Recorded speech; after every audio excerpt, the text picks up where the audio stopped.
Good morning, ladies and gentlemen. You're tuned into Radio Zindagi, 1600 AM in New York, 101.5 FM HD2 in New Jersey. You're listening to Full Toss. This is your host, Amit, live from Houston, Texas, 11:32 here in Houston, Texas, and live from the studios of Radio Zindagi in Edison, New Jersey. My co-host, my friend, my mentor, Amanat. Amanat, welcome to the broadcast. Thank you very much, Amit. Merry Christmas to all our listeners and viewers.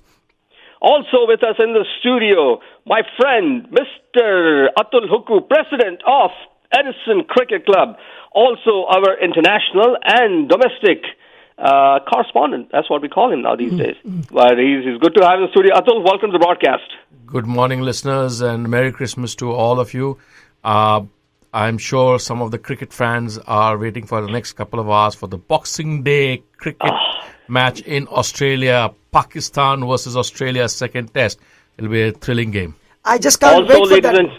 Also, ladies and gentlemen, hello to Jiten Shukla. Jiten Shukla is again waving his hand. I'm going to put him on here one of these days. You know, he's been a quiet spectator for quite long now.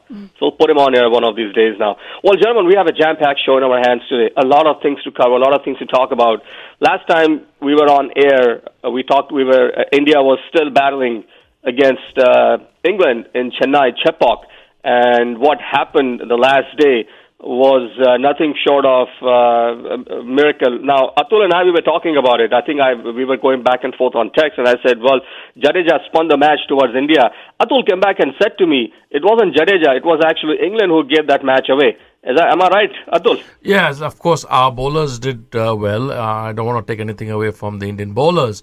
But if you actually go and watch the highlights, you will notice that the shot selection of England was terrible. They could have played the whole day out. They went for their shots. They tried to, not graft their way to a draw, but they tried to hit the ball out of the ground many a times, hoping that they could score those runs, and hence gave away the wickets. Now, after what Atul told me, Amanat, I watched the highlights again, and yes, he's absolutely right. I mean, some of the shots that were played by some of the better batsmen was very evident of the fact what Atul just mentioned. Amanat, go ahead, you were saying something. Yes, when you look at the highlights, they threw their wickets away. And I'm sure if you listen to Boycott or Michael Vaughan, every one of them. But you have to remember, this is part of an English pattern. When against Bangladesh, they lost all their 10 wickets after tea. In a matter of... even in this game, they were 192 for 4, and within... the next 15 runs, all their 6 wickets fell. So that shows they crumble under pressure, especially in the subcontinent. So they could have defended very well for 4 hours, but it needs only 1 hour for them to get all out.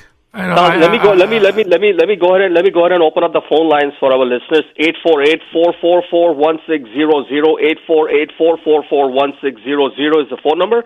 If you want to participate in the discussions we're having, you're more than welcome to call in. Atul, you were saying something. Having Amanat said what he said, which is correct, but, they have been playing in the subcontinent where wickets tend to get slower as the test match goes. So grinding your way through is the easiest way to do it. But unfortunately, they wanted to play shots. And the wicket was slowing down, and they were not timing the shots well. All the hits were from the upper end of the bat instead of the middle of the bat or the lower of the bat. Now, gentlemen, as I mentioned earlier, we have a jam-packed show, and here's a quick lineup of what we will be talking about, and also a good heads up for our listeners as well.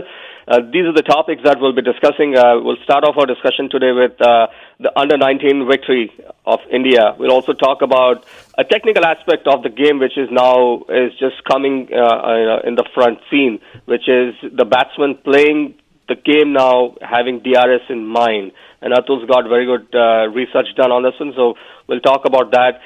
There's also Ranji Trophy matches going on currently in India, and if time permitting, I'll go over the scores with you. As Atul mentioned earlier, today's Boxing Day Test match, Australia and Pakistan will be grinding together. They'll grind it out. And gentlemen, let's not forget, we also have This Day in Cricket segment. Now, go ahead. you're mentioning Boxing Day Test match of Pakistan and Australia. But there is also one more Boxing Day Test match which is also played with great fanfare. It will be between South Africa and Sri Lanka at Port Elizababeth. At Port Elizabeth, I forgot to mention that. Thanks for bringing that up. That's also usually a big tradition in South Africa, having the Boxing Day Test match. Okay, so gentlemen, I want to start out with India's under-19 victory at the Asia Cup. What a solid performance that was. And a lot has been talked about the way Rahul Dravid has been shaping up the team. Your thoughts, gentlemen. Go ahead, Atul, and I'll go to Amarnath then. Well, this is the third time India has won. The first Asia Cup under-19 took place in 2012, which was won by Pakistan and India jointly in Malaysia. And the second one, India won in UAE in 2014, and the third consecutive title. India scored 274 and Sri Lanka were bowled out for 239 in 48.4 overs. Now, the reason why I think India has been doing so well, and India has done well in the last couple of years, not only in the Asia Cup, but the India A team is performing phenomenally well because of one person. And that person, as we all know, is Rahul Dravid, who has been the coach for the last one and a half year. Yeah. And there are three reasons why I think he's done so well. First of one of the things that modern coaches and Rahul Dravid stresses upon is the need to provide players with the freedom to go on to the field and play the way they know rather than follow coaching manuals. Very, very important aspect. Secondly, character building is up in with a positive attitude, which is very, very important. And the third and the last, he has been passing on the art of remaining patient, the art of waiting for the moment to arrive and maintaining a level of patience until it does is something that young cricketers can definitely learn from him.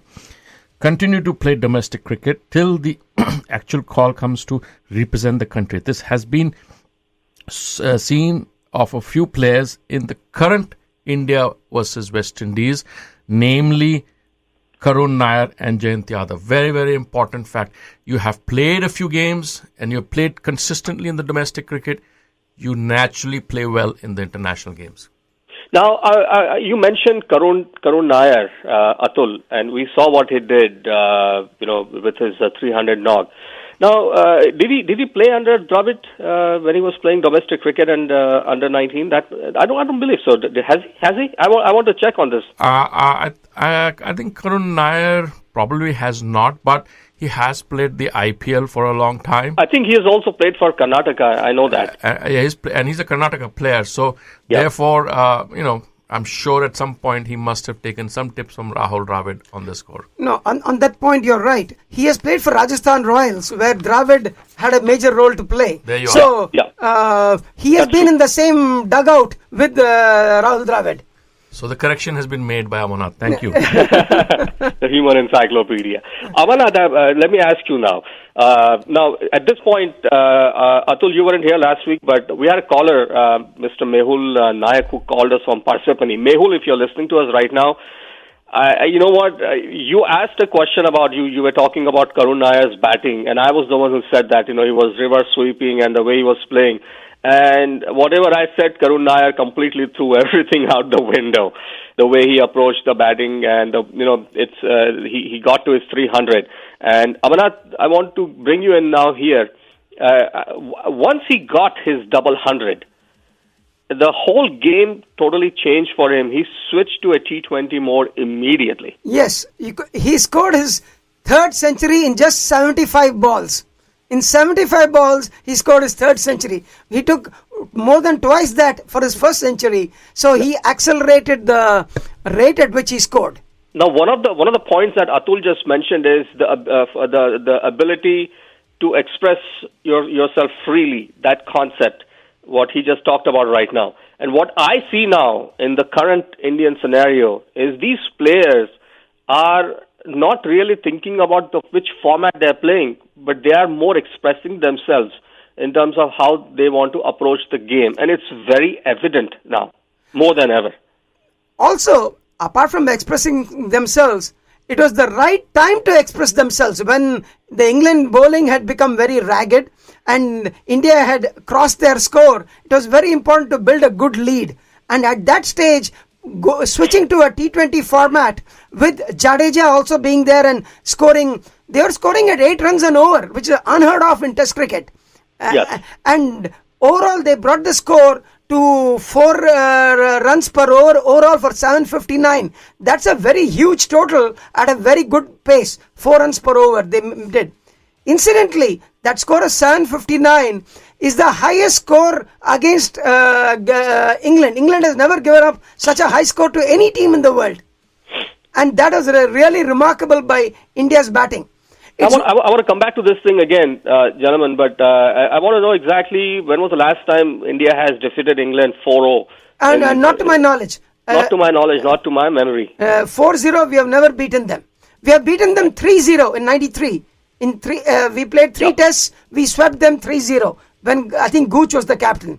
Yeah, but I think it was 93. Gooch was the captain, I believe. That yes. You're right about that. Well, friends, you're listening to Full Toss on Radio Zindagi, 1600 AM in New York, 101.5 FM HD2 in New Jersey, radiozindagi.com is where you can listen to us live online. Like us on Facebook. Phone number in the studio is 848-444-1600, 848-444-1600 is the phone number in the studio. And Jiten, I just want to ask you before how much time I have before we take the break. 30 seconds, 60 seconds.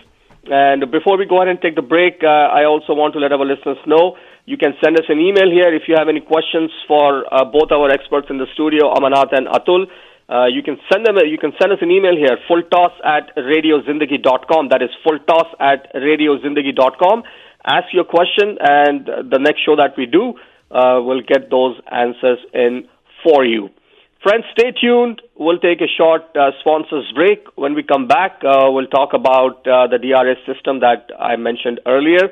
You're listening to Full Toss on Radio Zindagi, 848-444-1600. Stay tuned. We'll be right back after these short messages from our sponsors. Welcome back, friends. You're tuned into Full Toss on Radio Zindagi, 1600 AM in New York, 101.5 FM HD2 in New Jersey. RadioZindagi.com is where you can listen to us online. It's a free website. Like us on Facebook.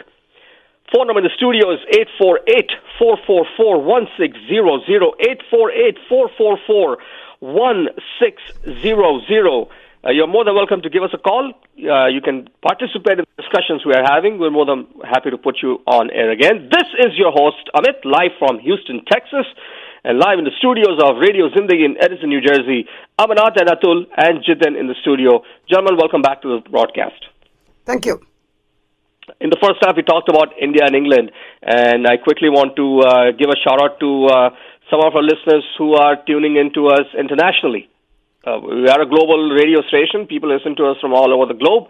And there are folks here in Houston also listening to us. Aniket Patankar, who's listening to us from Manvel in Texas here. Also from India, we have some listeners who are online right now listening to us. We have Nitin Deshpande, who's listening to us from Nasik. Ujwal Joshi, who's listening to us from New Delhi. Also, Sachin Yagnik, who's listening to us from Hyderabad. Rohit Vaishnav, who is listening to us from London in United Kingdom. Kunal Golay Sagar, Arundekar, and Jitendra Kulkarni, they're listening to us from Pune in India. Gentlemen, thank you so much for tuning into Full Toss, and thank you so much for tuning into Radio Zindagi. Welcome to Full Toss. If you have any questions, send us an email, fulltoss@radiozindagi.com. Our experts in the studio, Amanat and Atul, will be more than happy to answer those for you. Well, gentlemen, I want to get right into our second topic of today, and that is I've noticed something over the last during the course of India and England also. Now, I'm going to get a little bit more technical, and Atul will help me out with that also as we go along. Over the past 6 months or so, I have seen batsmen changing the way they are approaching when playing a defensive shot, and that has a lot to do with the way the DRS system is coming in place. Earlier, a lot of players used to just put the pad in front and try to defend the ball, but now you see the bat coming more and more in the front. And to talk more about it, let me hand over the mic to Atul. Well, thank you, Amit. I'm going to talk about how DSR is changing the batting style against spinners and also against fast bowlers. So before I go into both those two aspects, let me tell our listeners what the DRS and how it works. The DRS is a system that allows teams to challenge umpires' decision for catches, slow motion replays, and are used to check whether a fielder caught the ball on the full. To see whether the ball nicked the bat, umpires use a heat-sensitive camera called hotspot, but DSR is most often brought into play with leg before appeals. Always the most difficult calls for the umpires. When a batsman or a fielding captain wants to challenge an umpire leg before decision, they can now resort to technology called Hawkeye.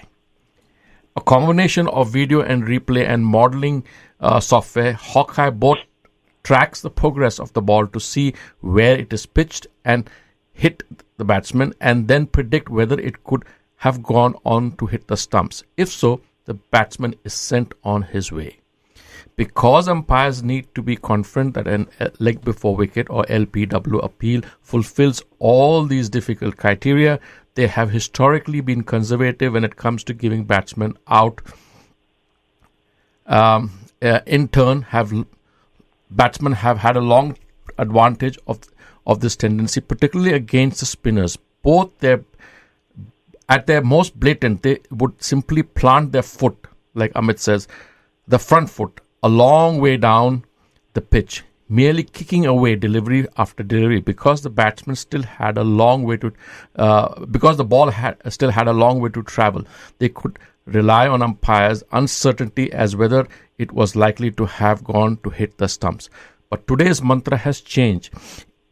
They put the bat in front of the pad only because there is a chance, a thinnest of a hairline touch of the ball to the bat, which can help them remain not out, because even if the ball is going to the wicket, the bat has come into play, and therefore they are saved. Now, this has been employed by in the games by Pakistan also against England in UAE. Yes, and I saw that. I saw that. And India has now started using the same technique. And there's also another aspect of that. This is against the spinners. Against the fast bowlers, there's a whole different ball game, and because the technique is totally different. In now against the fast bowlers, the batsmen are using a different technique against the hot spot. Yes. Like we discussed, the DSR has various aspects. It's got the hot spot, it's got the Hawkeye, and it's got the sneakometer. So 3 aspects. Yeah, the sneakometer is there too. Yeah. Now what happens? Atul and Amanath, both of you have played cricket extensively. In your days when you were playing cricket, I know you still do. But how does a mind of a batsman? I mean, how do you condition yourself into transforming your technique now? Like, what are some of the things that you need to do? When you're facing opening bowlers or fast bowlers, generally a batsman stands about a foot outside the crease. Therefore, a shot of a good length becomes an O-pitch delivery. The only problem you have is when you have a pacer who bowls a lot of bounces, then you have to duck away. But that technique helps against fast bowlers, but against spinners. I'm talking more from the DRS perspective. Now you're facing the spinners. We're talking about the pad first as opposed to bat first. So now. We have already talked about the spinners as of now. Let me tell you what is happening against the fast bowlers, because a hotspot is being used. Hotspot is an infrared imaging system which uses a heat sensor to tell whether a batsman has hit the ball, and especially used to detect thin edges. Silicon, which is being used now. Silicons are synthetic compounds which are typical heat resistant and rubber like. They're used in adhesives, lubricants, medical applications, and insulations. A thin layer of 0.5 mm of silicon is used on the outer sides of the bat. Previously, they used to put a a different kind of tape, a fiberglass tape. But now they're using silicone adhesives on the thinner bats to mold the bat, to keep the bat in place. That silicone tape does not reflect the ball in the imaging center, even though you might hear a noise with the seismometer. Now, this was used effectively by England in the last Ashes series. So that's how they are trying to overcome the DSR situation against fast bowling. The DRSs, yeah. The DRS. Go ahead, Amanath. See, this is called a masking technique. You mask the thin edge when you give a caught behind by using a special kind of adhesive on your bat. You fool the hotspot system in place. But the thing which goes against you is by chance it hits your pad, you might be given LBW. That's what happened to Kevin Peterson once. Okay, friends and gentlemen, you can also, I would request you to post what Atul just, if you can publish this on our blog, fulltosscricket.com, also on our Full Toss Facebook page. Please post it there. This is very good stuff. Atul, thank you so much. That was very informative. And this needed to be talked about also. Well, friends, you're tuned into Full Toss on Radio Zindagi, 1600 AM in New York, 101.5 FM HD2 in New Jersey. 848-444-1600 is the phone number in the studio. And let me go ahead and start our next segment, This Day in Cricket. Okay, I'm all December set. 25th. Born 1984, December 25th. 84. Prolific English opening batsman since Alastair 2006. Alastair Cook. He's celebrating his birthday If today. you tell prolific English opening batsman, who else can it be? Also born December 25th, 1978, son of Jeff, England Test fast bowler of 2002 and 2005. Simon Jones. Yeah, Simon Jones is celebrating his birthday father today. toured India. Jeff Jones toured India in 64. Also celebrating birthday today, December 25th. He was born in 1956. Pakistani batsman, early 80s. 1956. Mansoor Akhtar. Okay. Mansoor Akhtar. He's celebrating his birthday today. And Amanath and Atul, this was something that was for. I saw a tweet from our friend Mr. Menon, who tweeted this earlier in the day today, that in last 130 odd years in the history of Test cricket, the only Test match that was actually played on Christmas Day. The only Test match played on Christmas Day. Only Test match that was played on Christmas Day, and that was India versus Pakistan. That match took place in Kanpur. You guys remember that? 1979. It was 1979. I got it. 1979 was anything. It was India scored 162 in their first innings. Karun Nair was 45. In the second innings, it was Mr. Gavaskar who scored 81. Chetan Chauhan scored 61 in that match. And so that was the only match in 139 years that was played on the Christmas Day. On Christmas Day. Being the Christmas Day also, this is probably the last weekend we will be airing this year. Next week on Sunday, we will be on the 1st of January 2017. So I want to bring out one point before we end the year. There have been 5 players which have done 1,000 runs. I just quickly run through them. Joe Root has scored 1,477 runs. Bairstow has scored 1,470 runs. Cook has scored 1,270. Virat Kohli 1,215 and Moeen Ali 1,078. These are all Test runs. The Boxing Day match starts today. Asghar Ali from Pakistan is 950 and Smith of Australia is 914. They probably might hit that target too. It's been a good year for all these batsmen. Absolutely. Well, friends, that's all the time we had left for today. You were listening to Full Toss on Radio Zindagi. Thank you so much for tuning in. Thank you so much for making Full Toss part of your broadcast.